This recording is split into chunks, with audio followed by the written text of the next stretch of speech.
누가 뭐래도 정말 대한민국의 미래를 위해서 중요한 분야입니다. 백년지대계라고 보통 부르죠. 국가의 교육 문제는 그 나라의 100년의 미래를 설명하게 됩니다. 근데 참 교육 어렵죠? 막상 해보니까. 근데 최근에 어쨌든 교육의 기본적인 트렌드는 그런 것 같아요. 해법을 찾는 게 아니라 질문하는 능력을 가르쳐야 된다. 이제 꽤 오래전부터 또 우리가 얘기했던 화두인데 이제는 그게 명확해진 것 같아요. 누구나 질문하면 답은 인공지능이 상당한 실력으로 해준다. 결국은 질문을 어떻게 하느냐에 따라서 결과가 달라지는 것 같습니다. 질문이라고 하는 건 결국은 개성과 창의성을 말하는 거겠죠. 우리 국민들한테 얼마나 그 창의적 역량을 키워줄 거냐. 결국 거기에 우리 미래가 달려있다는 생각이 듭니다. 뭐 전문적 영역은 여러분들이 잘 아실 테니까 뭐 업무 보고도 한번 받아보고 함께 토론도 해보겠습니다. 반갑습니다. 대통령님의 모든 말씀이 있었습니다. 이어서 업무 보고가 있겠습니다. 오늘 업무 보고는 2개의 세션으로 진행될 예정입니다. 첫 번째 세션은 교육부와 국가교육위원회의 업무 보고와 토론으로 이루어집니다. 두 번째 세션은 법제처의 업무 보고와 토론으로 진행됩니다. 먼저 교육부 장관께서 교육부 업무 계획을 보고 드리겠습니다. 네, 안녕하십니까. 교육부 장관 최교진입니다. 국민과 대통령께 2026년 교육부 업무 계획을 보고 드리겠습니다. 인공지능의 발전은 지금까지 경험하지 못한 대전환을 가져올 것입니다. 대한민국이 변화의 시대에서 생존하기 위해 교육을 통한 인재 육성이 절실합니다. 교육은 AI 시대의 전략 자산입니다. 수도권 집중으로 지방 소멸의 위기감도 커지고 있습니다. 학교 규모가 작아지고 교육 여건은 불리해집니다. 학부모들은 더 나은 환경을 찾아서 도시로 향합니다. 이 같은 악순환은 지역 공동체의 토대를 위협하고 잠재 성장률 회복에도 걸림돌이 되고 있습니다. 우리 교육은 변화와 위기에 적극 대응할 것입니다. 교육의 힘으로 AI 시대를 열어갈 것이며 학교와 대학이 균형 성장을 뒷받침할 것입니다. 그러나 여전히 우리가 잊지 말아야 할 것은 교육의 본질입니다. 모든 학생이 민주시민으로 건강하게 성장할 수 있도록 튼튼히 뒷받침하는 것이 교육의 기본이고 그 과정에서 누구도 소외되지 않도록 하는 것은 국가의 책무입니다. 공교육은 보편성을 추구하며 기회의 평등을 지향합니다. 학교는 민주시민의 배움터이며 어떤 경우에도 인간다움을 잃지 않아야 합니다. 이를 위해 앞으로 교육부가 중점적으로 추진할 5가지 정책 방향을 말씀드리겠습니다. 첫째, 학교 교육에서 헌법 가치를 실천하겠습니다. 이를 위해 민주시민교육과 역사교육을 강화하겠습니다. 학생들이 헌법 가치를 이해하고 실천할 수 있게 토론식 교육을 확대하고 교원의 헌법교육 역량 향상에도 힘쓰겠습니다. 민주시민이 갖춰야 할 역량을 위한 다양한 분야의 교육을 강화하겠습니다. 사회적 합의에 기반한 민주시민교육 원칙을 세우겠습니다. 균형 잡힌 역사교육과 독서교육의 강화로 학생의 민주시민의식을 함양할 것입니다. 책임 있는 정책을 이끌기 위해 교육부에 전담 부서도 설치하겠습니다. 를 활용할 수 있도록 하겠습니다.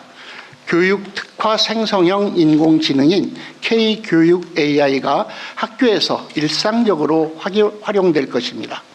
AI 중점 학교도 단계적으로 늘리겠습니다. AI를 일상적으로 접하는 학교, AI를 주도적이고 비판적으로 활용하는 교육을 만들겠습니다.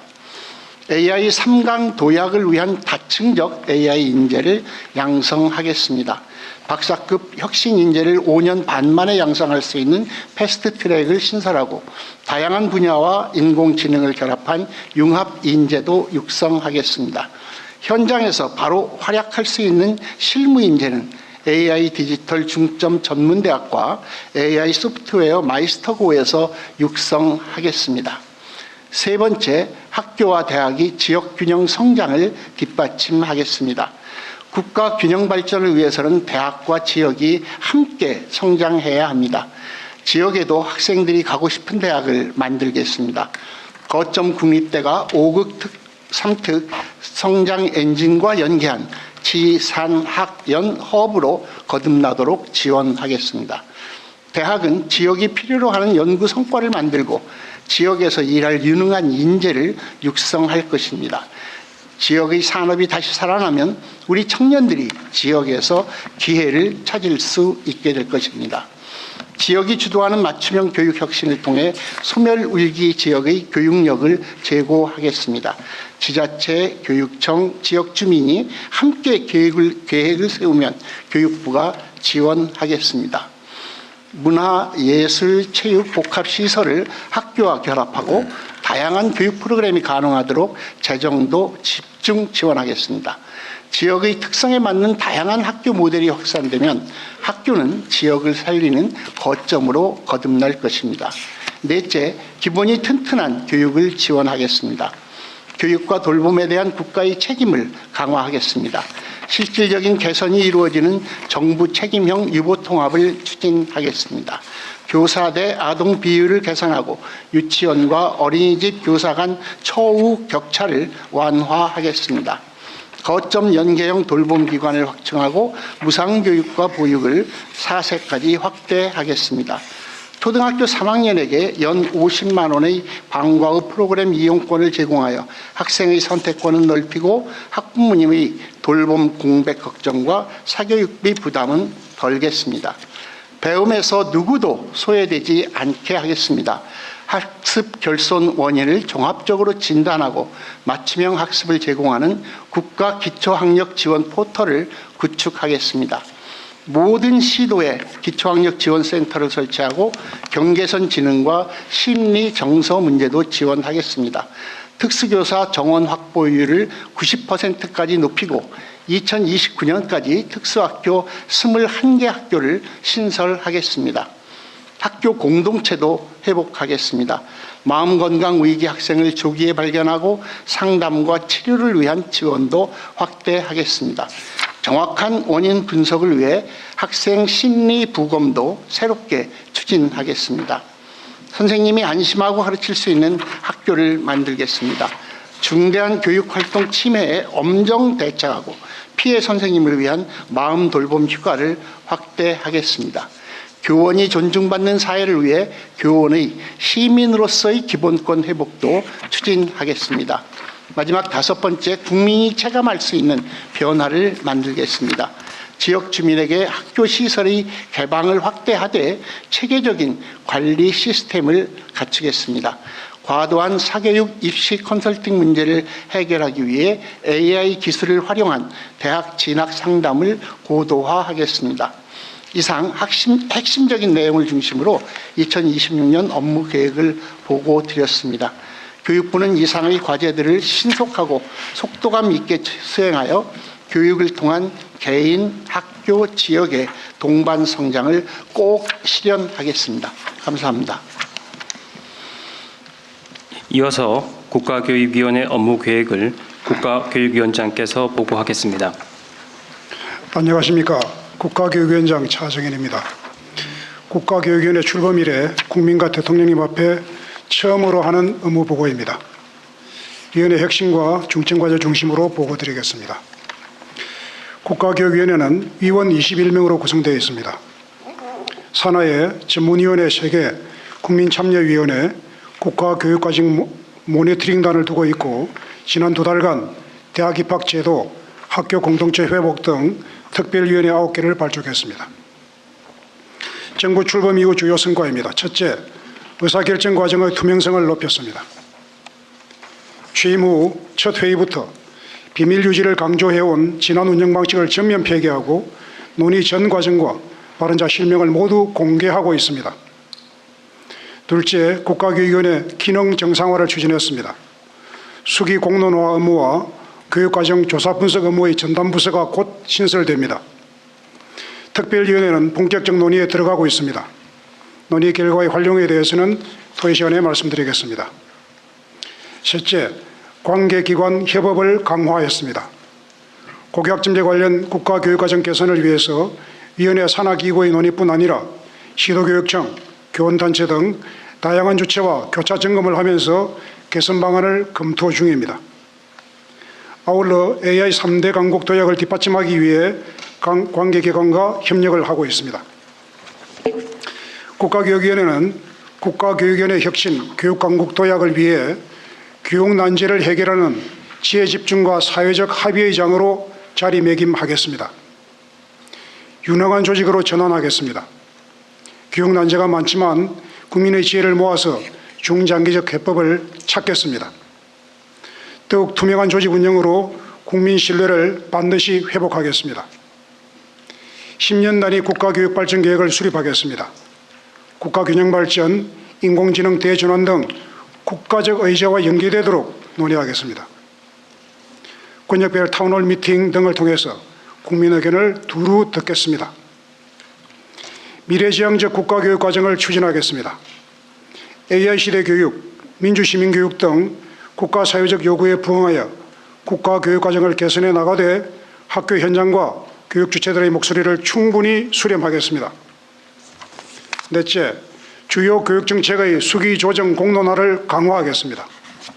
교육정책에 대한 국민의견 수렴 조정을 활성화하고 국민과의 상시소통 창구인 국민참여위원회의 학생 청년 비중을 확대하는 등 운영을 내실화하겠습니다. 존경하는 국민 여러분, 대통령님을 비롯한 정부 관계자 여러분, 대한민국이 경제강국에 걸맞은 교육강국으로 도약할 수 있도록 소임을 다하겠습니다. 감사합니다. 네, 법제처도 마저 하고 가시죠. 사실은 이건 뭐 토론 대상이 아니어서. 예, 바쁘신 가운데도 법제처를 깍두기로 끼워주신 대통령님께 감사드립니다. 하지만 깍두기가 없으면 아무리 잘 차린 밥상도 맛이 없을 것입니다. 예, 법제처는 건국 초기 국가 기틀을 마련하는 것에서 시작하여 국가 주요 정책을 제도화하는 과정에서 법제 전문기관으로서 중심적 역할을 담당하고 있습니다. 먼저 6개월간 성과를 말씀드리겠습니다. 법제처는 123대 국정과제, 564개 실천과제 이행을 위해 총 968개의 법령을 제정, 개정하는 국정과제 입법계획을 수립하였습니다. 1차로 연내에 109건의 법률안을 국회에 제출하고 65건의 시행령 제정 및 개정을 마칠 예정입니다. 신설된 국정입법 상황실에서 국정과제 입법 추진 상황을 모니터링하면서 55건의 주요 법안에 대한 법제 지원을 제공하였습니다. 산업재해, 건설재해, 공공의료, 의료 데이터 등 다수의 법적 이슈에 대해 소관부처에 법적 자문도 제공하였습니다. 소상공인의 경제활동과 청년의 사회 진출을 지원하기 위하여 131건의 법령 정비를 추진하였습니다.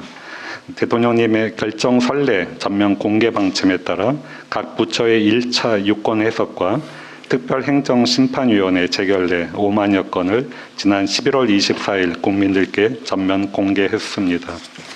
향후 추진 과제를 보고드리겠습니다. 첫째, 속도감 있는 국정 성과를 위한 입법 지원입니다. 긴급 입법 지원 제도를 운영하여 부처 이견 등 지연 요인이 발생하면 법제처가 즉각 조정하거나 대안을 제시하여 국정과제 입법의 골든타임을 지키겠습니다. 둘째, 국민의 삶을 바꾸는 법제 혁신입니다. 법령정비 조직 체계화를 통한 규제 개선을 추진하겠습니다. 중소기업이 일시불로 납부해야 하던 각종 부담금을 분할 납부가 가능하도록 하는 등 중소기업 경영 부담을 완화하고 청년의 경제활동을 지원하는 등 국민이 체감하는 정비를 추진하겠습니다. 2026년 법제처는 총 3,454개의 시행령들을 전수조사하여 정부 스스로 고칠 수 있는 숨은 규제부터 과감하게 고치겠습니다. 그리고 사후 입법 영향 분석을 확대해 불합리한 규제가 다시 쌓이지 않는 시스템을 만들겠습니다. 셋째, 막힘없이 현안을 해결하는 법령 해석입니다. 평균 2개월이 소요되는 정부 유권 해석에 즉시 상정 제도를 더해 법 집행의 불확실성을 신속하게 해소하겠습니다. 나아가 각 부처의 주요 정책 추진 과정에서 발생하는 법적 쟁점에 빠르고 정확한 법적 자문을 제공하겠습니다. 공무원들이 감사 고점 없이 적극 행정을 하도록 돕겠습니다. 법령 정보 제공의 혁신입니다. 일일 약 80만 명이 이용하는 대한민국 대표 법령 정보 사이트인 국가법령정보센터에 AI 검색 기능을 도입하겠습니다. 국민이 일상 언어로 물으면 법령부터 판례까지 한눈에 보여주는 미래형 법령 정보 플랫폼으로 대전환하겠습니다. K산업 수출을 지원하기 위해 58개국 약 3만여 건의 해외 법령 정보를 분야별로 제공하는 세계 법제정보센터입니다. 26년에는 로봇, 방산, 패션 분야, 해외 법률 및 규제 정보를 추가로 제공하고 AI 기술을 접목해 자연어 검색 기능을 구현하겠습니다. 마지막으로 공직 사회와 미래 세대의 헌법 가치를 확산하는 교육에도 힘쓰겠습니다. 헌법재판소의 최신 결정례를 분석하여 합헌선 심사 기준에 반영하고 법령 심사의 헌법 가치를 구체화하겠습니다. 존경하는 대통령님과 국민 여러분, 규제를 걷어낼 때는 과감하게, 국민을 보호할 때는 촘촘하게 법을 설계하겠습니다. 이를 통해 민생과 성장을 뒷받침하는 디테일에 강한 기관으로 거듭나겠습니다. 이상입니다. 네, 수고하셨습니다. 깍두기 서비스를 제공하겠다 그 말이죠. 영어로 안 해도 그냥 우리말로 치면 스위스의 무슨 법제에 대해서 물어보면 그 AI가 뒤져가지고 스위스 말로 뒤져가지고 우리말을 스위스 말로 바꿔서 스위스 말을 찾아서 다시 우리말로 바꿔주고 이렇게까지 해줄 건가요? 이제 그렇게 되면은 이제 사업비가 이제 수천억 원이 소요될 수 있을 정도로 방대한 사업이 되고, 저희가 하는 사업은 1년에 한 15억 원 정도 투입하는 굉장히 소규모 사업입니다. 그래서 1차로 현장에서 요청하는 법령들을 원문하고 번역본을 제공하는 것입니다. 현재까지 약 3만여 건의 정보가 누적이 되어 있습니다. 아니 우리가 예를 들면 스위스에 예를 들면 법령을 수집해 가지고 뭘 하거나 이러면 돈이 많이 들 텐데 그 나라에도 이미 시스템이 있을 거고 국가 간 협업을 통해서 그 자료를 연결만 하면 뭐 번역하고 해석하고 하는 건 인공지능 현재 상태로도 충분히 가능할 것 같은데. 아마 가능은 하긴 할 텐데, 의장도 저도 그 부분에 대해서 확인을 해봤는데 실제로는 굉장히 많은 비용과 노력이 소요된다고 합니다. 참고로 저희가 그 아세안권의 한 4개국에 우리나라와 같은 법령 정보 시스템을 이식하는 작업을 하고 있는데, 그 경우에 있어서도 그러한 기능을 갖추기 위해서는 사실 더 많은 예산이 필요합니다. 네, 뭐 그렇다고 포기하지 마시고요. 예, 그러도록 하겠습니다. 기술 발전 속도가 너무 빠르기 때문에. 예. 근데 이미 예를 들면 다른 나라는 그걸 하고 있을 거란 말이에요. 예, 한번 찾아보겠습니다. 네, 이게 지금도 챗GPT로 한글로 치면은 다른 나라 자료도 다 참고하지 않나요? 지금 상태가 어떤 거 혹시 아는 사람 있어요?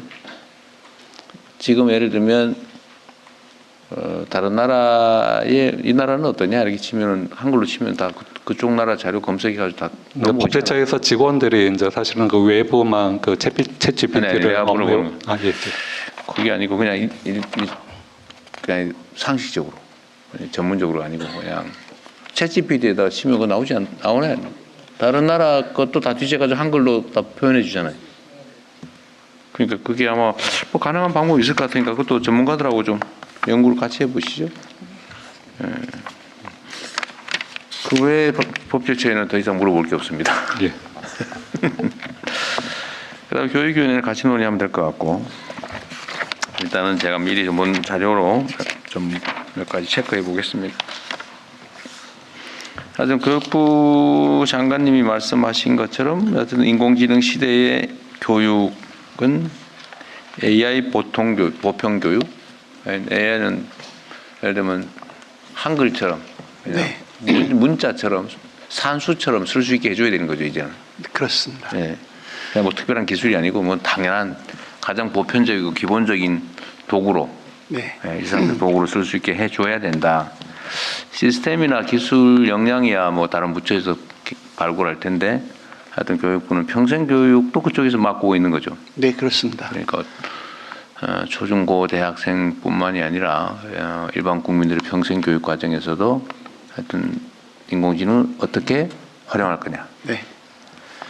이런 기본적인 역량은 최대한 빨리 습득할 수 있게 해주셔야 될 것 같아요. 네. 그러니까 그 지금 이제 초중등 교육에서는 초등학교 5, 6학년 과정, 그다음에 중학교와 고등학교에는 정보 시간을 활용해서 주로 인공지능 교육을 하고 있는데 전문가들께서 말씀하시기는 짧은 시간이라도 지속적으로 이 교육이 이루어져야 된다. 중간에 끊어지면 안 된다는 말씀들을 하십니다. 그래서 네. 초등학교 저학년 단계부터 그 단계에 맞는 교육을 해 나가고 그리고 AI 중점 학교라는 걸 두어서 지금의 수업 시간보다 조금 더 많은 시간을 공부할 수 있도록 이렇게 지원하는 일이고요. 그다음에 대학교에서는 이미 좀 대학생들은 요약해 주시면 좋을 것 같아요. 네, 활용을 하고 있기 때문에 오히려 그 강의와 평가가 어떻게 달라져야 될까를 그 대교육과 함께 고민해야 될 것 같고 전문대를 중심으로 해서 성인 학습, 성인 AI 학습 이게 이제 평생 학습의 네. 일환을 같이 해가려고 하고 있습니다.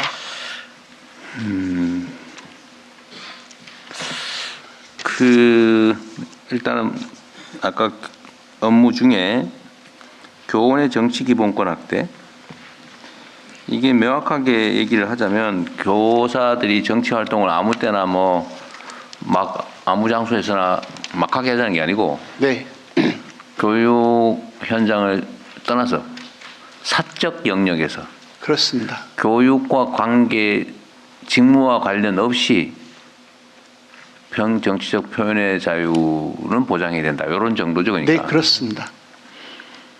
근무 시간 외에 직무와 관련 없이 사적인 영역에서 정치적 표현의 자유는 보장해야 된다. 정치적 표현을 할 수 있게 하자.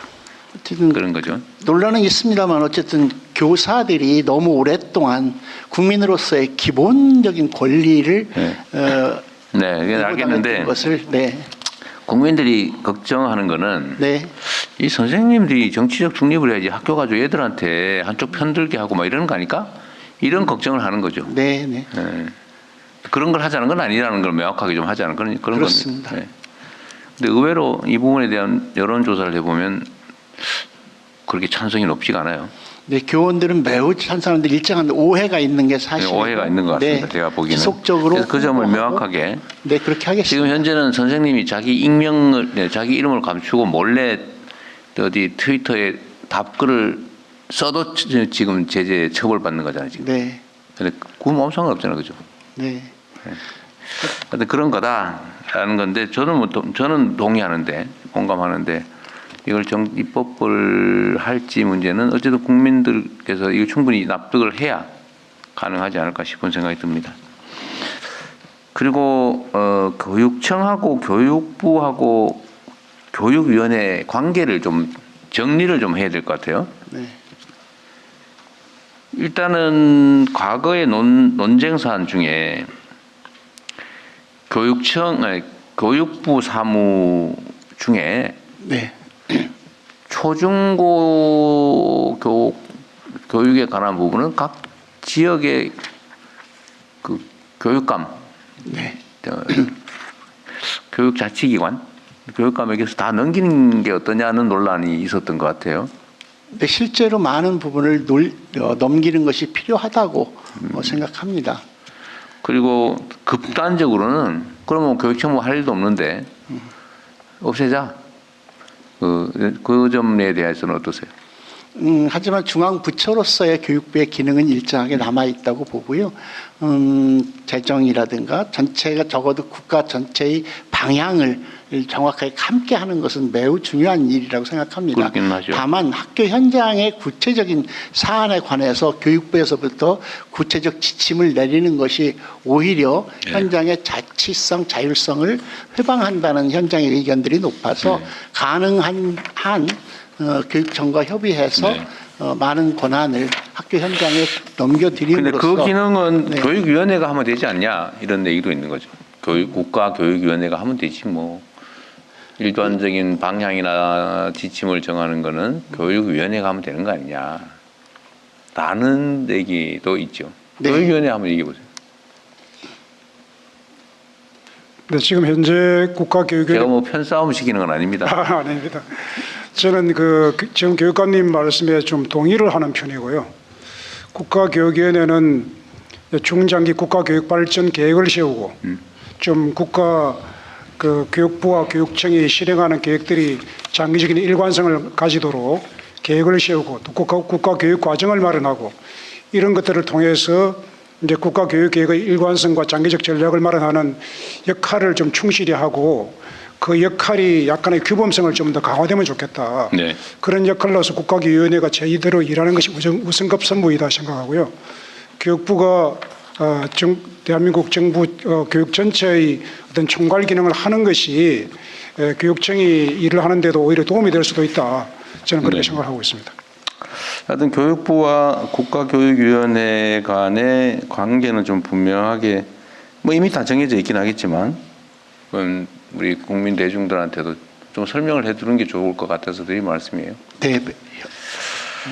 나누기도 해야 되겠지만 더 많은 협력이 또 필요한 네. 분야가 아닌가 싶습니다. 그래서 교육청이 할 일이 많죠. 네, 교육부가 없애자는 얘기는 아니니까 혹시라도 오해하지 마시기 바랍니다. 지금 학교의 예산과 관련해서 지금 전기 요금 올라서 학교 재정에 꽤 타격이 있다고 그러대요. 네, 실제 부담을 많이 들었다고 합니다. 그래서 학교의 자체 발전 시설을 좀 갖추는 게 바람직하겠다. 사실 면적이 상당히 많은데. 네, 현재 전체 학교 한 20% 정도가 이제 발전을 하고 있는데요. 이걸 어쨌든 단계적으로 높여가야 되는데 그래서 주요한 사업 계획으로 넣고 있긴 합니다. 그런데 이제 그 하려면 학교 건물이 그걸 할 수 있도록 이게 되어 있는지 등등 점검하면서 지속적으로 네. 추진해 가려고 합니다. 이것은 단순히 전기 요금 문제가 아니라 우리 아이들에게 기후 위기 시대를 구체적으로 삶 속에서 늘 확인하고 배우는 교육의 과정이기 때문에도 매우 중요하다고 생각합니다. 18페이지에 보니까 민주 시민교육, 역사교육 강화라고 하는 것이 국정과제이기도 하고 주요 사업으로 되어 있네요. 네. 하여튼 민주 시민교육 문제는 이건 민주 시민교육을 하면 이게 무슨 편향이 있는 것처럼 오해하는 경우도 있던데 민주 시민교육은 대한민국 민주공화국 구성원으로서의 헌법적인 가치를 교육하는 거잖아요. 그렇죠? 그렇습니다. 당연한 거고 이건 실제로 좀 그래야 될 것 같고요. 제가 아까 다른 부처하고 얘기할 때도 얘기를 한 것 같은데 전 세계적인 현상을 보면 민주주의가 제대로 정착하고 발전한 나라는 경제적으로도 성장 발전하는데 민주주의가 파괴된 나라가 제대로 되는 나라가 없어요. 이건 명확한 사실 같아요. 경험적으로 보면. 그래서 그 민주시민교육은 하여튼 민주주의 교육, 헌법 교육 이건 정말 중요한 과제인 것 같습니다. 그리고 역사 교육도 마찬가지인데요. 네, 그렇습니다. 특히 근현대사 네. 교육 문제는 좀 각별히 관심 가져야 될 것 같습니다. 네, 그렇게 하겠습니다. 네. 해외 한국어반 교육 20페이지에 나와 있는데 지금 최근에 한국 문화에 대한 선호도가 올라가고 각광을 받으면서 해외의 뭐 세종학당이나 한국어 학교, 한글 학교 이런 데 수요가 엄청나게 폭증하고 있다고 합니다. 네. 여기 외교부나 이런 데 문화부에서도 대응을 하겠지만 교육부도 전혀 무관하지는 않은 것 같은데 하여튼 길을 좀 많이 찾아봐 주시고요. 이게 우리 젊은이들 해외 일자리 사업과도 관계가 꽤 높을 것 같습니다. 네. 그리고 여기 있는지 없는지 모르겠는데 그 국어 순화 사용 있잖아요. 네. 그 멀쩡한 한글 놔두고 자꾸 쓸데없이 외래어 사용하거나 특히 공공 영역에서 그러는 건 문제죠. 공공 영역이나 또는 방송 뭐 이런 데서 네. 외국말 쓰면 유식해 보이나요? 요즘도? 저도 국어 선생 출신이라 아, 그러세요? 네, 어쨌든 그 점도 좀 잘 챙겨주시고. 네, 꼭 아주 중요한 그다음에 부분입니다. 그 엉터리 국어 있잖아요. 네, 제가 정말 따라하면서 제일 듣기 싫은 게 저희 나라 염두해 두고 대인배 그 배자가 놈자가 아니라 쌍놈 소리잖아요. 쌍놈. 예? 저작거리 예? 에서 노는 그 건달을 배라고 하잖아요. 네, 예? 소인배, 시정작배 이런데 그 대인에다가 왜 배자를 붙이냐고. 훌륭한 나쁜 놈. 그런 거잖아요. 하여튼 근데 이게 너무 일상적으로 아무도 지적해 주지도 않고 이게 문화부 소관이긴 한 것 같은데 한글 쓰나? 같이 합니다. 그래요? 예, 예. 그 제가 또 저기 특히 그 이렇게 문제되는 단어들이 몇 개 있거든요. 네. 정말 귀에 거슬리는 그거는 좀 한번 어디에다 써붙이든지 저 한번 집단 공지라든지 해가지고 좀 없애야 될 것 같아요. 근데 꾸준히 문화부에서도 이렇게 해서 언어 순화하고 있고 그런 중에는 또 특히 일본어의 잔재가 또 네. 많이 사용되고 있는 경우가 있는데 이런 것들을 순화하는 일들을 하고 있고 네. 학교에서 실천하고 문화부에서는 매월 이렇게 그걸 잘한 공공기관에 시상도 하고 하면서 하고 네. 있는데 좀 더 적극적으로 좀 더 대중적으로 방송에서도 하겠습니다. 그런 실수들을 그렇습니다. 많이 하고 네. 그 실수인지도 모르고 막 넘어가고 네. 심지어 기사를 쓰는 기자들조차도 그런 표현을 쓰더라고요. 네. 그것이 말이 안 되잖아, 그죠? 그 최소한의 교양에 관한 문제인데. 그리고 그 제가 최근에 좀 순방을 다녀보니까 한국 교육 시스템에 대한 관심이 정말로 많더라고요. 네, 대통령께서 외국 다녀오신 뒤로 특히 더 늘어난 것 같습니다. 아, 그래요? 네. 아니 뭐 가는 나라마다 거의 다 그런 얘기를 해요. 한국 교육 시스템을 이제 선망을 하면서 이 나라가 어떻게 이렇게 성장 발전했을까? 그러면서 들여다본 최종 결론은 교육 문제였던 것 같습니다. 아, 맞아요. 이 나라가 교육을 열심히 해서 뭐 다 그러더라고요. 다 그러면서 하는 얘기가 하여튼 대한민국 대학교에 그 분교를 만들어 주든지 아니면 교육기관을 설치를 해 주든지 뭐 그런 요구가 참 많았어요. 교육부에서 이건 뭐 외교부가 물론 막인할 텐데 교육부에서도 좀 체계적으로 이게 대학들한테 어쩌면 수익 사업이 될 수도 있지 않나요? 일단 수익이 안 나더라도 대한민국 문화를 알리는데 전파하는데 큰 도움이 될 것 같아서 재정적으로 약간 도와줘도 나쁘지 않겠다 그 생각이 들 텐데. 네. 함께 깊이 고민해 보도록 하겠습니다. 실제로 많은 나라 대사님들과 이제 인사를 나누고 있는데 그런 나라에서 실제로 와서 구체적으로 교육 분야에 관해서 어떤 교류가 가능할지 논의해 보거나 뭐 MOU 체결을 이야기하는 경우가 있는데 실제로 그 구체적인 내용들은 다른 부처 우리 외교부나 여러 부처들과 직접 네. 상의를 하면서 길을 열어가면 그러세요. 좋을 것 같습니다.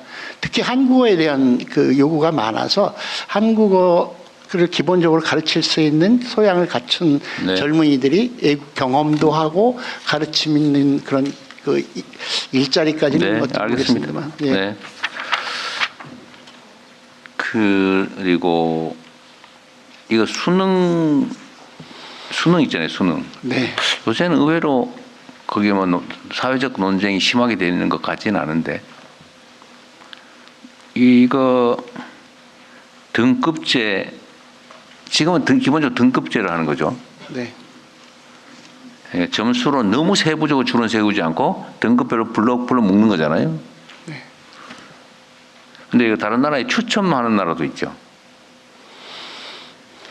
입학생 선발을 추첨으로 뽑기 해가지고 물론 일정한 자기가 갖춘 사람 중에서 추첨제는 점수제와 추첨제의 중간쯤 되는 거죠. 블록으로 묶은 그 내에서는 거의 추첨에 가깝지 않습니까? 네. 근데 블록 단위로는 경쟁을 하는 거고 순위가 있는 거고. 내가 여기까지만 얘기하겠습니다. 오해를 살 수도 있기 때문에. 하여튼 입시 제도에 대한 고민들은 정말 많이 해야 될 것 같아요. 근데 저는 그런 생각을 합니다. 입시 제도를 아무리 정교하게 바꾼들 그 근본적인 문제, 과열 경쟁, 과잉 경쟁 문제가 해결되지 않는 한 입시 방법을 아무리 바꿔도 그 자체가 대책은 되지 못하고 바꿨다고 욕먹고 문제 있다고 또 욕하고 그런 측면들이 있는 것 같아요. 그럼에도 지금 이제 그 애워서 오지선다형으로 점수를 매기고 그걸로 경쟁시키는 시대는 아니라는 데까지는 상당히 합의가 있는 것 같고요. 네. 그래서 이 문제 어쨌든 대학 입시 문제나 수능 문제 같은 것은 그 국가교육위원회와 교육부가 머리를 맞대고 구체적인 방안을 마련하고 네. 국민적인 합의를 좀 짧게 만들어 해주세요. 가겠습니다. 네. 네, 죄송합니다. 어제 뭐 이렇게 다 채우러 내셨으니까. 네. 그 시험 문제를 객관식으로 하느냐 주관식으로 하느냐 결국은 공정성에 대한 의심 때문에 객관식하고 있는 거잖아요. 결국은 그러다 보니까 주관적 사고를 하는 게 아니라 제시된 데에서 고르는 해결사 비슷한 역량을 결국은 강요하는 꼴이 됐잖아요. 사실은 아까도 얘기했지만 질문하는 문제 제기하는 능력 이게 실제 진짜 능력인데 네. 5개 중에 어떤 게 맞냐는 사실은 그 인공지능 시키면 0.5초 내에 다 해결할 텐데 맞습니다. 그런 걸 뭐하러 합니까, 그죠? 네. 근데 문제는 불신 때문에 생긴 문제죠. 주관적 평가를 하게 되면 혹시 장난치지 않을까? 절대로 주관적 평가가 불가능하게 딱 고르는 걸로. 대통령님 그 문제에 대해서는 선논술형 평가가 대안으로 지금 적극 검토되고 있고요. 어떻게? 선논술형 평가. 선호 논술? 서술 논술형 평가. 서술 논술. 그 줄여서 선논술형 평가라고 하는데 그래서 저 부산말 안 쓰면서 하시면 네. 쉽게 알아들을 것 같아요. 내신이나 수능에서 도입하자 그러는데 일단 내신이 좀 논의가 많이 진전되고 있고요. 네. 그것이 이제 가장 장애 요인이 뭐냐면은 이제 평가의 그 이른바 객관성이 있느냐. 그리고 이제 교사들이 그 의무 부담이 굉장히 늘어나기 때문에 근데 그 답은 AI에게서 가져올 수 있습니다. 그러니까요. 네, 그래서 이제 그런 AI 과학기술 발전을 교육 혁신에도 좀 적극적으로 활용할 때가 되었고 좀 적극적인 논의가 필요하다고 생각합니다. 네. 네, 그리고 AI를 활용할 수 있는 방법이 교육 혁신에 많이 사용할 수 있다고 저는 생각하는데요. 특히 이제 우리 아이들의 그 진로적성을 판단할 때 사실은 지금 아무리 상담 교사가 있고 부모가 있어도 거의 주먹구구에 가깝습니다. 그래서 결국 적성에 맞지 않아서 대학 가서 아주 고생을 하는 아이들도 많고 한데 그 부분을 그 여러 가지 AI 그다음에 자신의 자율적 수업이라든지 그 활동을 전부 종합해서 진로적성을 판정해주는 AI를 도입하는 그런 기술이 가능하거든요. 네. 네, 그런 쪽으로 좀 적극적으로 논의해 보겠습니다. 하여튼 시험 유형이 결국은 학교의 교육 방향을 결정하잖아요. 네. 고민도 좀 많이 해야 될 것 같고 인공지능을 활용하는 것도 뭐 검토도 해봐야 되는데 좀 저는 최종 결론은 잘 모르겠습니다. 여러분들께서 잘 하셔야 될 것 같고요. 그 하나 제가 궁금한 거 물어보겠습니다. 지금 국립대들이 서울대부터 쭉 전국에 있잖아요. 근데 예산 지원을 하지 않습니까? 네. 지금 이제 통계적으로는 뭐 서울대는 1인당 예산이 뭐 6천 몇백만 원이고 저 지방대는 2천만 원 초반대다. 그래서 뭐 심지어는 3배 가까이 차이 난다. 했는데 얘기를 들어보니까 그거는 이제 연구 용역 계산이 포함돼서 그렇다는 주장도 있더라고요. 그러니까 서울대 같은 데는 연구 용역을 많이 받으니까 어쨌든 그것도 다 예산이라서 1인당 계산할 때 올라간다. 그러면 제가 이 문제를 빼고 그러면 하나 물어볼게요. 정부 재정으로 각 대학을 지원하지 않습니까? 온갖 명목으로 재정으로 경쟁 없이 예를 들면 연구 뭐 경쟁 이런 거 하지 말고 재정으로 임의로 배분해서 지원하는 예산들이 학교별로 어느 정도 차이가 납니까? 편차가? 자료 없어요. 그냥 총량만 있어요. 일단 서울대 같은 경우에는 서울대 법인으로 돼 있어서 제가 별도로 예산을 지원을 하는데 내년도 예산이 7천억 정도 7천억이요? 됩니다. 그럼 학생 나누기 해보면 딱 되겠네요. 네. 그렇게 되고 다른 학생들은 다른 다른 학교들은 연구 용역비를 빼면 그거보다 훨씬 연구 용역비를 빼면은 아까 3배 차이 나는데 그 실제로 그런 운영비나 경상비도 그 정도 차이가 난다고 보시면 됩니다. 그러니까 1인당으로 지금 얼마나 차이 나요? 어느 정도예요? 연구 용역 예산 빼고 그냥 경쟁에 의한 연구 용역 빼고 그냥 배분하는 거. 그 아는 혹시 실무국장 국장님도가 답변을 주시면. 네, 상관없어요. 네, 누가 해도. 지역인재 정책관 윤소영입니다. 지금 이제 말씀하신 것처럼 그 아까 지금 말씀하신 그 결론만 얘기해 보세요. 예, 그 차이 말씀하시는 것이죠. 네, 서울대는 1인당 얼마, 네. 저기 제일 낮은 지방대는 얼마. 지금 1조하고 그러니까 계산을 해놓은 게는 없어가지고요.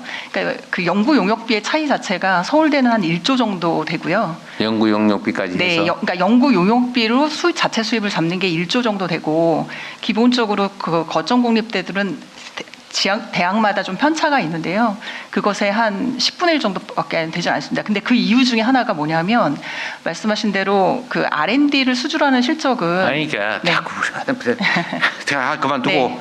경쟁에 의해서 저기 여기는 유능하고 뭐 저 기획을 잘하니까 많이 받는 그 경쟁에 의한 용역은 빼고 네. 그게 많을 거는 충분히 상상이 되잖아요. 네. 그 빼고 그냥 배분하는 배분하는 예산 이게 어느 그 저기 비슷하냐 차이가 나냐 그 말이에요. 지금 그 말씀하신 대로 그 7,200억 정도 서울대가 되고 거점대는 2,980억입니다. 근데 학생 수 차이는 얼마나 나요 그러면? 학생 수는 대체로 그 서울대학교의 학생 수가 29,000명이고요. 지방은 네, 지방은 평균적으로 21,000명입니다. 한 학교가?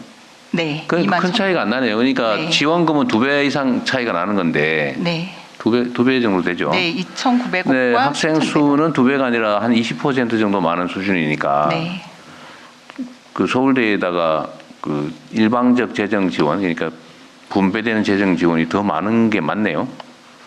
맞습니다. 근데 왜 지방에 있는 대학은 같은 대학인데 손가락이 5개인데 요 엄지 손가락에는 많이 하고 새끼 손가락에는 적게 하는 이유가 뭐예요? 그렇기 때문에 이번에 대통령님께서 아니, 과감하게 왜 이유가 뭐냐 이 말이에요. 이제까지 이유 말씀하시는 네. 것이죠. 그러니까 그게 이제까지는 조금 약간 그 과감한 어떤 투자보다는 그러니까 출연연에서 PBS 방식으로 하는 것처럼 기본적으로 좀 그러니까 서울대학교는 지금 법인입니다. 그래서 별도로 예산을 하고 있고요. 이 거천국립대 같은 경우는 기본적으로 경상비라든지 이런 것들을 최소화해서 주고 나눠주는 그러니까 사립대랑 동일하게 그러니까 학생 수는 별로 차이가 없는데 네. 그거 돼야 한 20% 정도 더 많은 수준인데 서울대가 다른 지방에 있는 국립대보다 네. 지원하는 금액은 용역 경쟁에 의해서 따는 용역 빼고 네. 지원받는 금액이 그 서울대는 7천억, 저 지방은 2천억 그런다는 거 아니에요? 맞습니다. 이유가 뭐였다고요? 모르겠으면 모르겠다고 하세요 그냥. 뭐 이유가 있을 것 같아서. 예. 대통령님 그거 공부 잘하니까 힘 세니까 서울이니까. 단적으로 말씀드리면 그동안 그 차이가 원래 있던 차이가 계속 누적돼 온 데다가 서울대는 법인이니까 통으로 예산을 거의 편성을 하고요. 거점국립대 같은 경우는 저희가 이제 예산 당국하고 예산 편성을 할 때 인건비 따로 편성하고 시설비 따로 편성하고 그거를 여기 통으로 줬고 따로 저기는 네, 항목을 네, 네, 나눠서 네. 찢어 줬는데. 근데 이제 이 대학들이 서울대를 제외하고는 39개나 되는 국립대가 그렇게 많다 보니까 전체를 예산을 편성하는 데 있어서 아무래도 서울대에 조금 더 신경 써서 편성을 한 게 누적돼서 그렇게 된 것 같습니다. 그러니까 이게 옛날에 우리 저기 산업화가 진행되던 시대에는 자원이 없으니까 큰아들한테 몰빵했잖아요. 여자들은 저 식모하고 네. 밑에 동생들 학교 안 가고 저 농사 짓고 지게 지고 똥 푸고 그랬던 거 아닙니까? 근데 그건 자원이 없으니까 할 수 없이 한 군데 몰빵했는데 지금까지 그러고 있는 건 너무 잔인한 일 아닌가요? 그리고 이제 큰아들이 이제 뭐 또 좋은 대학 나와서 사업도 잘해가지고 부자고 떵떵거리고 잘 사는데 거기다 계속 더 대주고 있는 꼴이잖아요 지금. 네, 맞습니다. 그래서 지역대학 지원을 더 늘려야 한다고 생각합니다. 그 올해는 그래서 얼마나 늘렸어요? 물론 제 내년- 책임이긴 한데. 저희가 이제 앞으로 4년 재정당국하고 좀 협의하기는 앞으로 4년 동안 4조를 늘린다 정부 예산으로 이렇게 협의를 했는데 일단 9개 거점 국립대에는 8,755억 이 편성이 됐는데요. 나눠 가는 거잖아요. 편성이 됐는데 그게 다 늘어난 건 아니고 한 4,700억 정도 늘어났습니다. 그러니까 늘린다고 늘렸지만 그 아직 차이가 너무 크잖아, 그죠? 네네 그렇습니다. 아니 서울대가 예를 들면 동문들도 튼튼하고 해서 뭐 외국에서 장학금 재원도 많이 받아오고 연구 용역도 많이 따오고 그건 그렇게 하는데 그거 말고 나눠 지원하는 것조차도 이렇게 차이가 엄청나게 나는 거는 정말로 뭐 지방대학 누가 하겠어요? 물론 뭐 공부 잘했으니까 좋은 데 들어갔다고 하면 할 말은 없는데 그게 좀 진정으로 공정한 거냐? 네. 네?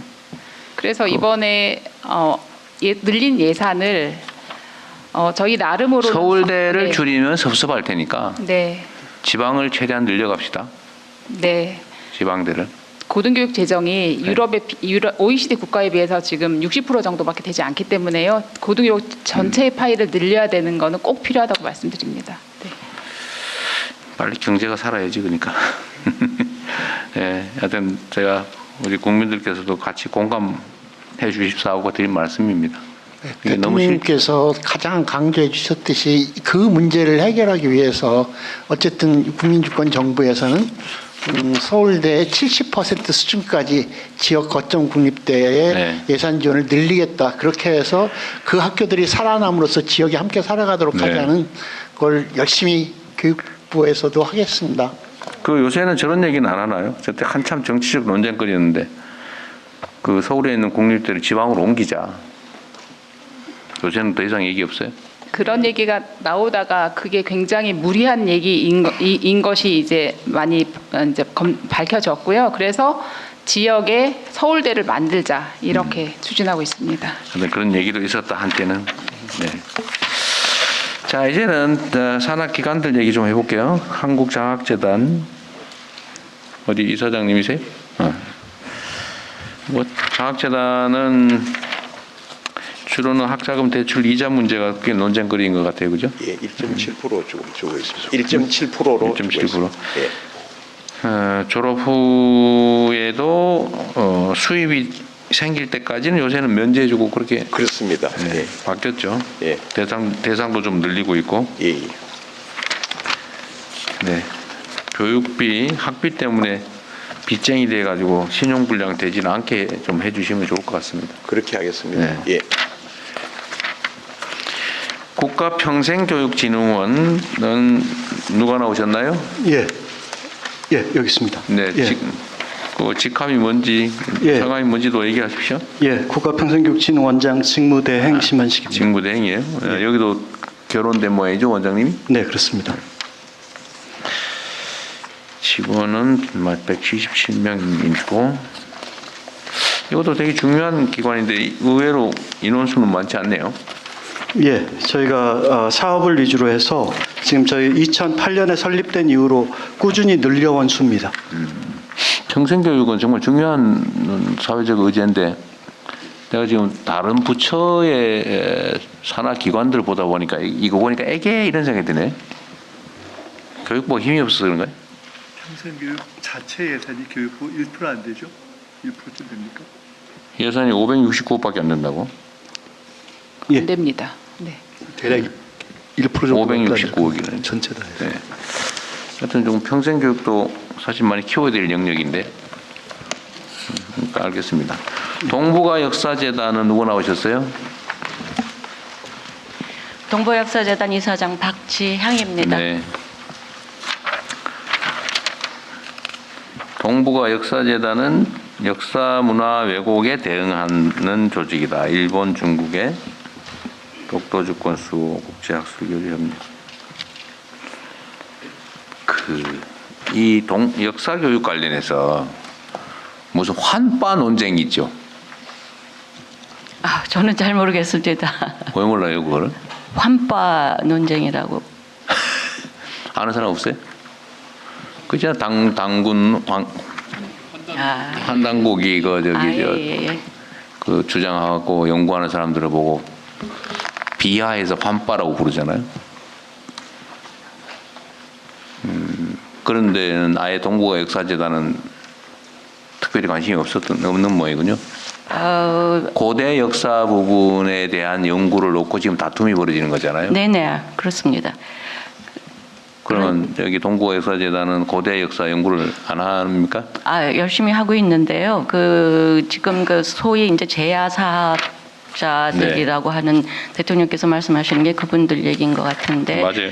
예, 그분들보다는 이제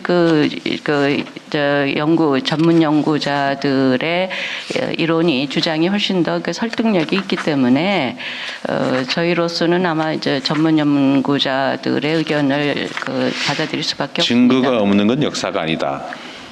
일단은 역사는 사료를 중심으로 하고 있죠. 사료가 물리적 증거를 말하는 건지 역사적 문헌에 있는 게를 증거라고 하는 건지는 논쟁거리죠.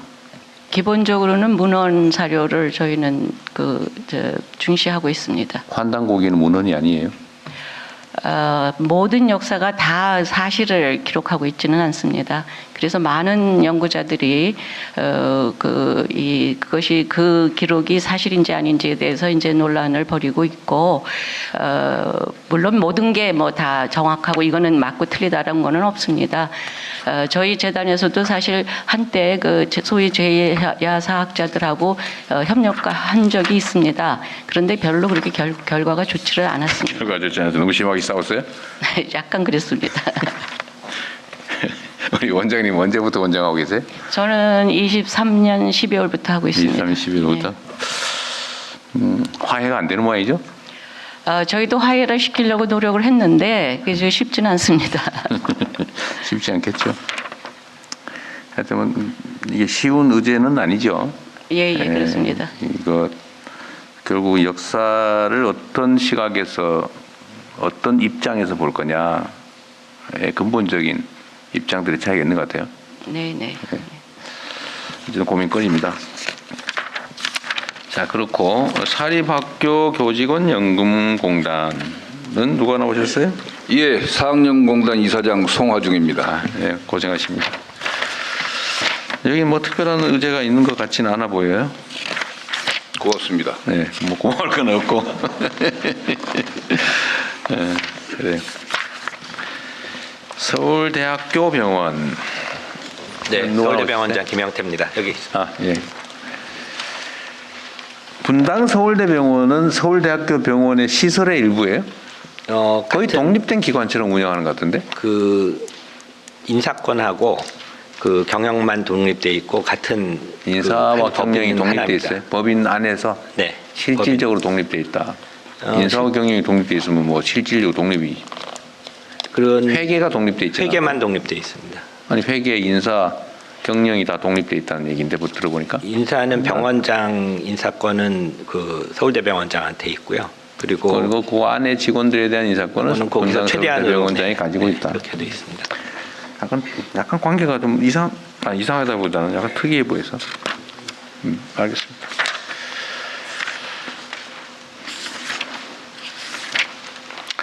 한국고전번역원은 어디?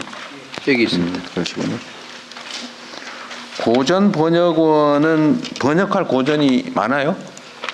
예, 일반인들이 인식하는 것보다는 엄청 많습니다. 했던 걸 또 하는 거예요? 아니면 안 했던 걸 했던 것은 한 30년 전에 했던 것을 일부분 하고 있고 했던 걸 다시 하는 것도 하고 대부분 재번역이 한 30년 지나면 해야 되기 때문에 근데 이 생각보다는 엄청나게 많은 대표적인 게 뭐예요? 이조실록? 조선왕조실록 외에도 일성록이라든지 일성록은 뭐예요? 일성록이라는 거는 그 왕이 하루에 스스로 3번 자기를 반성한다면서 일기장 같은 거예요? 모든 기록을 다 해놓은 것을 일성록. 그 조선 왕조 거예요? 조선 후기에. 어쨌든 이런 것도 하고. 가장 많은 게 성정원 일기입니다. 요즘으로 치면 그 청와대 비서실에서 있었던 모든 이 기록을 다 해놓은 겁니다. 102명이 계신데 연구원들이군요, 주로. 알겠습니다. 근데 이게 여기 소관은 아닌 것 같은데. 통역 번역원 이런 것도 있어요? 우리나라 문학 작품을 번역해서 해외에 알리는 예, 현대 문학을 번역하는 예, 기관을 그건 따로 있습니다. 어디서요? 예, 그거는 이 문화관광부 문광부 사회. 예, 예. 그때 가서 물어보겠습니다. 교육학술정보원. 네, 한국교육학술정보원 원장 정재영입니다. 여기는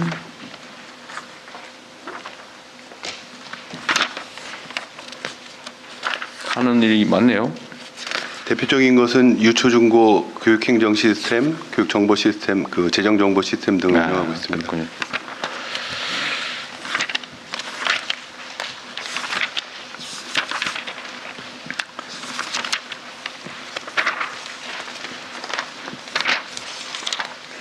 이걸 뭐라더라? 뭐 나이스라든가?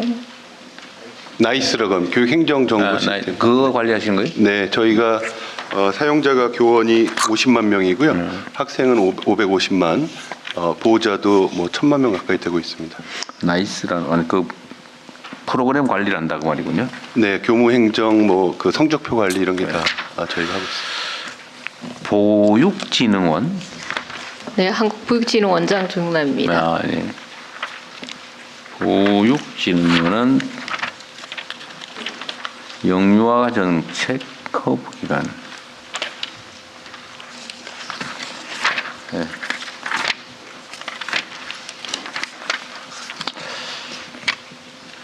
한국사학진흥재단 어디 계세요? 네. 네, 이사장 이하원입니다. 네. 사립학교 자금 융자, 기숙사 건립 사업. 네. 사립학교의 자금 융자 사업 뭐 이런 건 안 해요? 청산.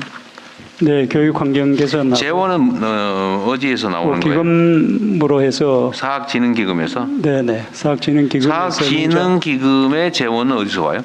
국가에서 빌려서 하고 있습니다. 국가에서 빌려요? 네, 빌려서 융자하고 그걸 아주 저리로 그렇게 하고 다시 우리가 국가 재정에서 빌려줘요? 그거 좀 이상한데? 그 LH나 뭐 이런 데서 빌리고 있습니다.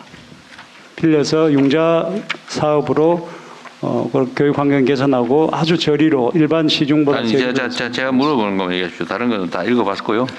제가 궁금한 거는 이 재원이 원천적으로 어디서 나오나 싶어서 계속 연간 지출하는 금액이 예산은 기금이 5,650억이 들어오고 위탁, 국고 위탁과 출연금이 223억인데 네. 이거를 매년 지출하고 있는 거잖아요. 네, 지출하고. 그런데 이게 어디서 왔나 이 돈이 이 원천이 궁금해서 물어보는 겁니다. 네. 어디인지 기금에서 오는 건 써놔서 알고 네. 그 기금은 대체 어디서 오는 걸까? 그 국가 예산 기재부에서 예산을 주면은 그걸 저희들이 기금으로 넣고 기금에서 융자를 해서 그렇게. 국가 예산으로 5천억씩이나 매년 요 사학 기금에다 준다고요? 네. 정치실장님, 그거 아닌 것 같은데? 연역이 좀 있는 것 같습니다. 예, 예. 그거 진짜 그거 맞아요? 국가 재정으로 이 사학진흥재단에다 매년 5천억씩 준다는 게 이해가 안 되는. 국고에서는 아니고요. 그 LH나 이런 데서 기금을 융자를 해서 그거를 일단 사학에다가 융자를 아주 저리로 하고 다시 그거를 회수를 해서 상환을 받아서 다시 납부하고 그렇게. 근데 지출하면 지출에 그러면 상환하는. 네, 상환하는 항목은 어디 있어요? 이게 세입 예산만 써놓은 거예요? 네. 지출 항목이 정부 내부 지출로 그렇게 하고 있습니다. 공공기금에서 공자기금하고 의자 또는 굉장히 저리로 장기 빌려준다고요? 예, 빌려주고 그 돈 가지고 사업을 하고 일부 갚고 뭐 그런 방식. 예, 그런 공자기금이나 뭐 이런 데서 그렇게 하고 있습니다. 그러니까 아니 자금 융자 사업은 빌린 돈으로 빌려줬다가 돌려받아서 다 갚고 내 이해가 되는데 무슨 기숙사 건립 사업이니 뭐 이런 거 하려면 시정은 지출돼 버리는 거지 없잖아요. 예, 그걸 공자기금에서 빌려서 우리가 학교에다가 이런 기관에다 융자를 해주고 그걸 아주 저리로 융자를 해주고 다시 상환을 받아서. 그냥 빌려주는 일을 하는 거예요, 그럼? 네네. 빌려줘서 상환받고 그렇게 하고 그게 이제 기금 사업으로는 네. 그렇게 하고 국고는 또 다른 사업을 그렇게 하고 있습니다. 네. 공자기금이 뭐예요? 공적자금 관리기금입니다. 네네. 공적자금 관리기금이라고요. 정부에 있는 수십 개 기금들의 여유 자금을 한 군데로 뭐 하는 모아서 관리하는 이렇게 조정하는 통합 기금입니다. 그게 규모가 얼마나 돼요? 저 정확한 규모인데 아마 대충 그냥 뭐 수십조 돼요. 예. 연간. 예. 거기가 통합 기금입니다. 이렇게 부족한데 기금의 여유분을 통합 그렇습니다. 관리하는 예. 기금. 예, 그렇습니다. 에서 사학연금 기금으로 네. 빌려주면 사학진흥을 빌려주면 여기서 또 여기다 빌려주고 여기서 네. 또 그래서 각 학교에다 빌려주고. 그게 왜냐하면 공립대는 국고로 나가지만은 사립대는 그런 기능이 없기 왜냐하면 필요 안 하고요. 그냥 어디서 오는 돈인가. 네, 알겠습니다. 자, 한국학중앙연구원은 누가 오셨습니까? 네, 한국학중앙연구원의 김낙연 원장입니다. 원장이? 네. 이게 지금 운중동에 있는 예, 그렇습니다. 과거의 정신문화연구원.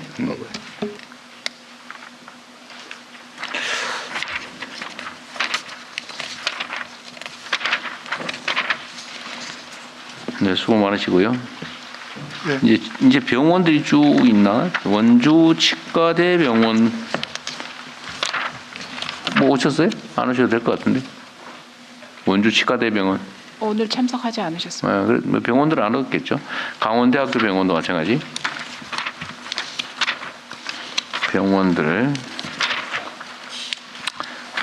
이 병원을 지금 복지부로 넘기는 작업을 하고 있는 중이에요? 입니다. 법사위까지 지금 통과됐습니다. 네.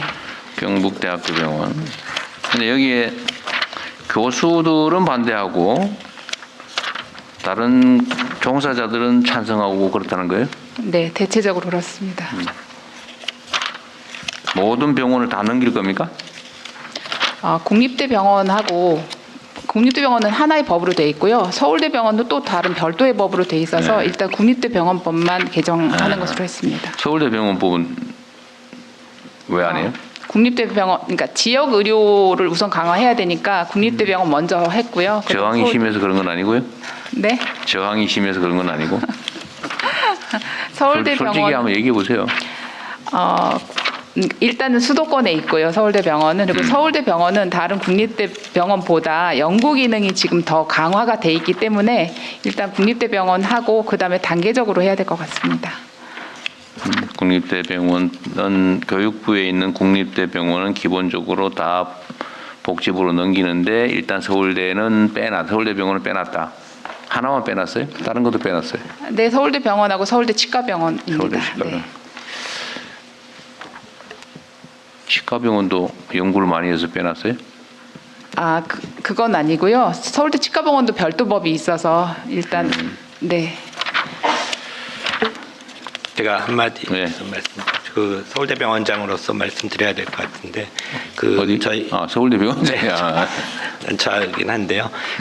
저희가 난처할 건 없어요. 그냥 말씀하세요. 교육하고 연구 기능이 좀 더 많이 있습니다. 그게 원래 설치법상에도 그렇게 돼 있고 그래서 저희 교수진들은 본인의 정체성을 의사과학자를 그리고 제대로 된 필수 의료 의사를 양성하는 교육자로서의 아이덴티티가 있고요.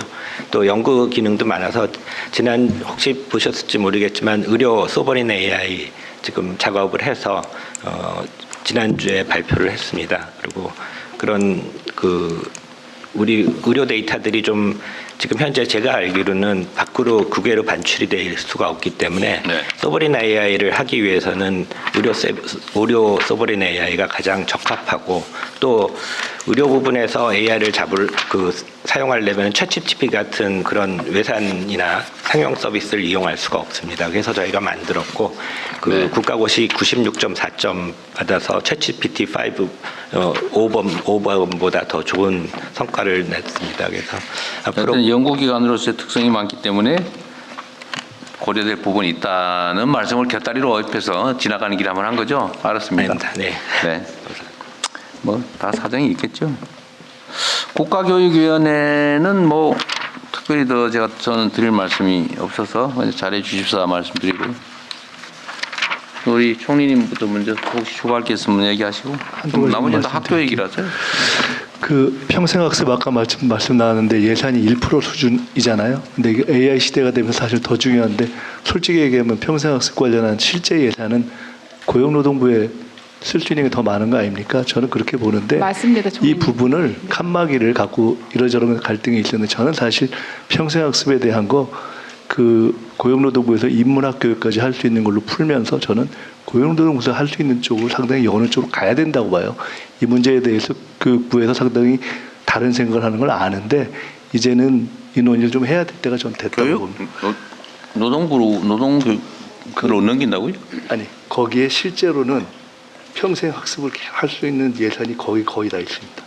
그건 주로 노동교육에 집중된 거 아니에요? 그게 온 국민에게 다 열려 있습니다. 그래서 한번 논의를 좀 해야 됩니다. 그거는 그 주안점이 뭐 노동전환에 대한 대응이라든지 아니면 주로 직업을 구하거나 이런 데 집중되어 있는 거예요? 통상 직업 교육으로 되어 있는데요.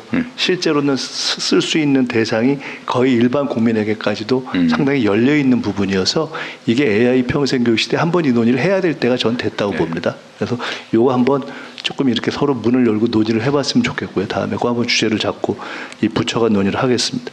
교원 정치 기본권을 취지를 달리하면 방과후 의사표현 보장인데 똑같은 얘기를 교원 정치 기본권 확대라고 하니까 부담이 커지는 것 같아요. 저는 그 부분 조금 지혜롭게 프레임과 제목부터 좀 정치적이지 않게 좀 접근을 하는 것을 생각해 봐야 되는 거 아닌가 생각이 있고요. 오늘 아침 어느 신문에 기사에 보니까 아까 말씀하신 K대학이라 그래가지고요. 무슨 하와이에서 하와이에 있는 미국 사람들이 모여가지고 한국에 대학 가는 거 설명을 하는데 꽉 찼다는 거예요. 그래서 이런 게 이제 또 하나의 새로운 영역이 된 겁니다. 저는 이게 새로운 영역이기 때문에 교육부에서 이 부분도 논의할 수 있는 조금 체계를 갖춰야 되는 거 아닌가 싶고요. 네. 국가교육위원회 한 가지만 좀 부탁드리고 싶은데 네.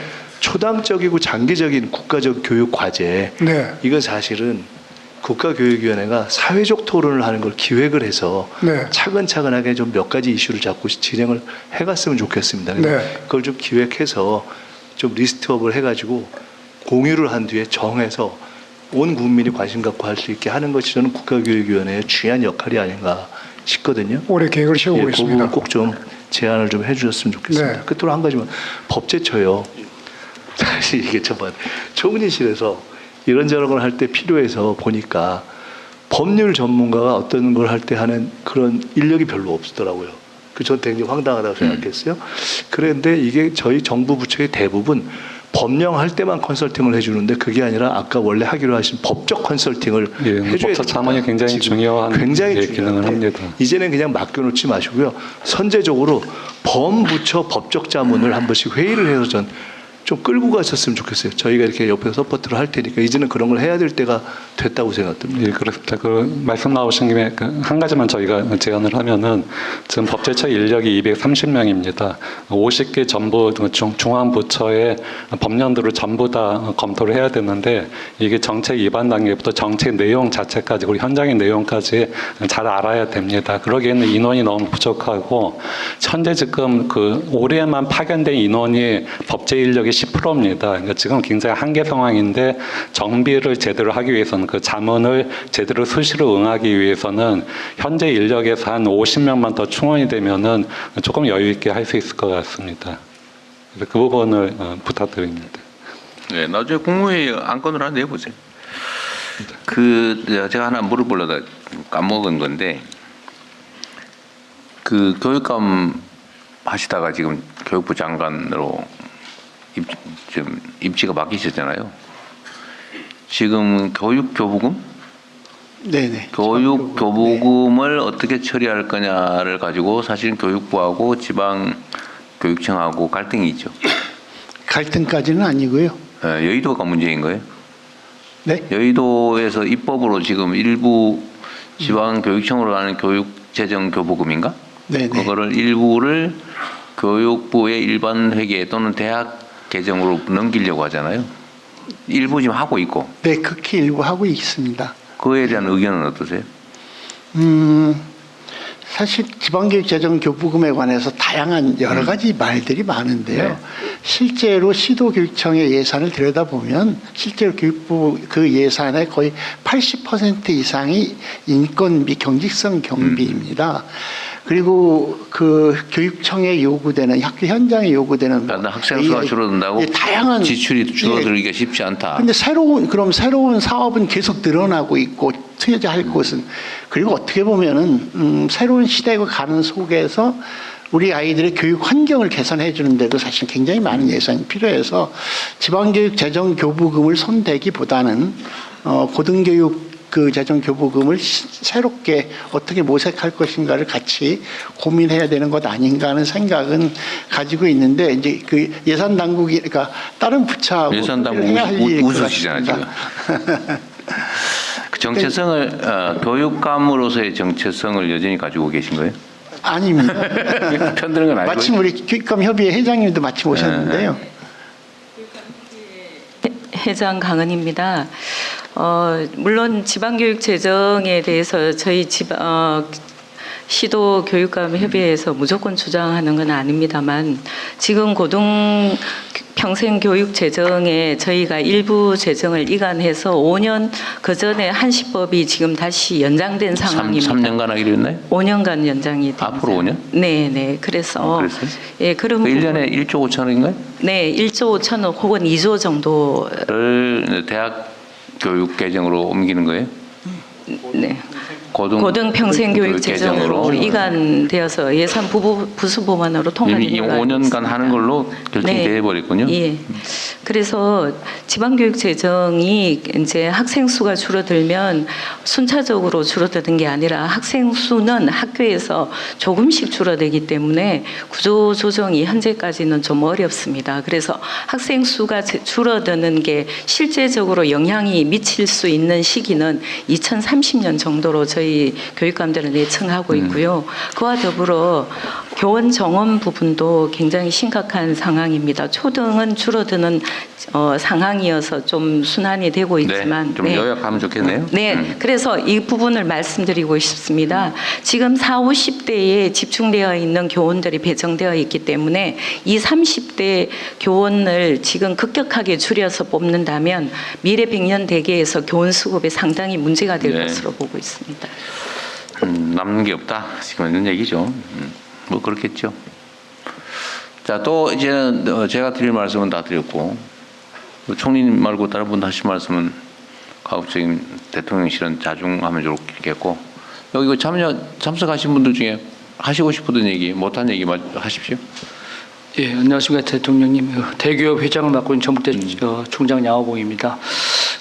대통령님께서 고등교육에 관심을 많이 가져주셔서 깊은 감사의 말씀을 드리고요. 특히 지방대 육성에 굉장한 관심을 가지고 감사의 말씀드립니다. 사실 그 서울대 10개 만들기 증액된 여기 4,700억인데 아까 대통령께서 말씀하신 대로 좀 많이 부족한 감이 없지만 감사의 말씀 드리는데 특히 연구나 AI 중점대 이런 데를 9개 거점대 중에 3개만 좀 선정을 하는 거에 대해서 또 수도권에 또 지역이 차별도 받고 있는데 지역 내에서 또 사실 차별 받는 느낌이 있어서 그걸 좀 확대해서 3개 말고 한 반절 정도 내년에 가고 반절 정도는 27년에 가는 쪽으로 좀 확대를 해주시면 지역에 있는 주민들께서 굉장히 감사를 드릴 것 같습니다. 참 어려운 일이죠. 그걸 쭉 펴버리면 거의 효과가 없어서 그렇다고 지금 재정이 그걸 다 하긴 어려워서 하여튼 그런 어려움들이 좀 있는데 하여튼 말씀하신 거는 충분히 감안하도록 하겠습니다. 네, 또 하실 말씀 하시죠. 한 말씀 올리겠습니다. 대통령께서 이 엉터리 국어가 많이 쓰이고 있다 해서 이 대인배라는 말씀을 하시는데요. 이게 정말 소인배에 서당되는 거지 대인배 있을 수 없는 왜 소인배의 반대말이 대인인데 배자를 갖다 붙여가지고 이게 한자를 하도 안 배워서 그렇습니다. 그렇죠. 기본이죠. 그래서 이 대통령의 그 성함도 학생들이 그 있을 때자에다 발글명을 모릅니다. 모르겠죠. 네, 그 정도 심각한 상황. 그래가지고 죄명이라고 쓰는 사람 있잖아. 그래서 이 한자 교육에 대해서 대통령께서 좀 특단의 조치를 해주시면 감사하겠습니다. 그건 제가 할 수 있는 일이라는 것 같아요. 우리 조갑재 대표께서 그 얘기를 계속 하시잖아요. 한자 병용 병기. 네. 근데 지금은 참 그 한글 배우기도 힘들어가지고 막 그 글자 막 끄적끄적 하고 있는데 그 한문 강제로 가르치라 그러면 난리 날 것 같은데. 한문을 좀 배우면 우리 국어가 정말 그 좋아집니다. 저는 개인적으로 그런 생각해요. 아니 1800자만 배워도, 네. 아니 1000자문만 좀 배워놔도 그렇습니다. 대개의 단어들의 그 깊은 의미를 쉽게 이해할 텐데 예. 사고 능력을 키우는 데 도움이 될 것 같긴 해요. 저는 개인적으로 그렇게 생각합니다. 큰 도움이 그런데 됩니다. 그걸 제도로 도입할 수 있을지는 엄청난 큰 벽을 넘어야 될 것 같은데요. 어쨌든 그것도 고민거리긴 해요. 그 단어의 깊은 의미를 생각할 틈이 없잖아요, 그죠? 네. 고전을 번역하시다 보니 그 생각이 드시겠군요. 예, 그렇습니다. 네. 대통령님 마무리 시간이 다 된 것 같아서 한 말씀만 짧게. 여기 또 있대요. 여기 네. 먼저 하고 난 다음에 네, 네. 마지막에 하십시오. 네. 말씀하십시오. 네. 네, 한국전문대학 교육협의 회장입니다. 뭔 대학? 전문대학 그런 교육협의 것도 있군요. 네네, 네. 직업교육을 하는 네, 고등직업교육 기관입니다. 현재 그 129개 대학이 이제 회원 교육이 있고요. 네. 과거 한 4, 5년 전까지는 주로 학령기 고등학교 졸업하는 학생들이 네. 입학을 했다면은 지금은 아시는 것처럼 우리 평생 직업교육의 중요성도 언급하셨는데 성인 학자가 굉장히 많이 늘었고요. 아, 그래요? 또 저는 학교가 소재한 곳이 부산인데요. 제2의 도시인데도 불구하고 산업체 인력이 현장 인력이 많이 부족합니다. 그러다 보니까 이제 해외에서 유학생을 유치하는데 과거처럼 공부하고 돌아가는 유학이 아니고 공부하고 지역에 취업하고 정주하는 그러한 유학이다 보니까 전문대학의 유학이 지금 많이 늘고 있습니다. 그런데 이제 그걸 지금 제도적으로 허용을 한 상태인가요? 네, 지금 비자 문제라든지 많이 완화가 됐습니다. 네. 그런데 이제 평생직업 교육에 있어서 김민석 총리님도 이제 언급하셨는데 그 재원 자체가 사실 교육부 재원으로는 굉장히 부족하거든요. 그렇기 때문에 고용노동부도 해당이 되겠지만은 사실은 중장년층의 제2의 어떤 취업 뭐 이런 것을 위해서는 교육을 복지로 이제는 좀 여겨야 된다. 네. 그래서 이 전문대학의 직업교육을 좀 더 지원을 강화해 주셨으면 좋겠다. 네. 이런 요청을 드립니다. 네, 또 있으세요? 우리 교육부 장관님은 좀 이따 하시고. 없는 모양이 말씀하십시오.